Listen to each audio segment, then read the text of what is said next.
moltes gràcies per haver acceptat la crida del Tempir. Gràcies per acompanyar-nos en aquesta cita.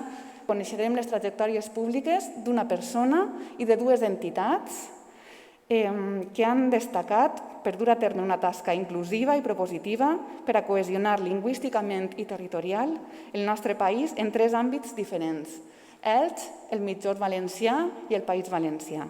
Acabem amb la tercera categoria dels guardons que donem avui i és en la categoria de país al col·lectiu Ovidi Montllor.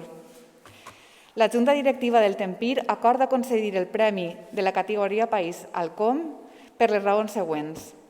Per la seva aposta decidida pel valencià, que ha servit per a recuperar un àmbit d'ús com el de la música, especialment necessari per a l'enfortiment de l'autoestima dels parlants i més concretament entre la joventut, perquè ha sabut conjugar la promoció de les noves veus creatives valencianes amb el reconeixement i la difusió del llegat de les generacions precedents, per l'organització de concerts i festivals al llarg del país i molt especialment els Premis Ovidi de la Música, que enguany han celebrat una trajectòria de 15 anys, i pel seu compromís irrenunciable al llarg del temps amb el foment de la música en valencià com a element de cohesió identitària i de vertebració del territori.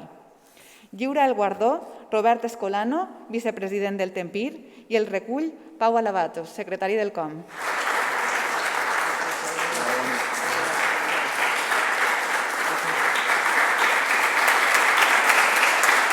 El Premi País del Tempir s'ha fet moltíssima il·lusió perquè ve d'una entitat que considerem germana, a més reconeix una feina de vertebració territorial que és un dels nostres objectius primordials. Jo parlo en representació del col·lectiu Ovidi Montllor, associació de músics i cantants del País Valencià, que aplega un grapat de músics que defensem la nostra feina damunt de l'escenari sempre en la llengua vehicular del valencià.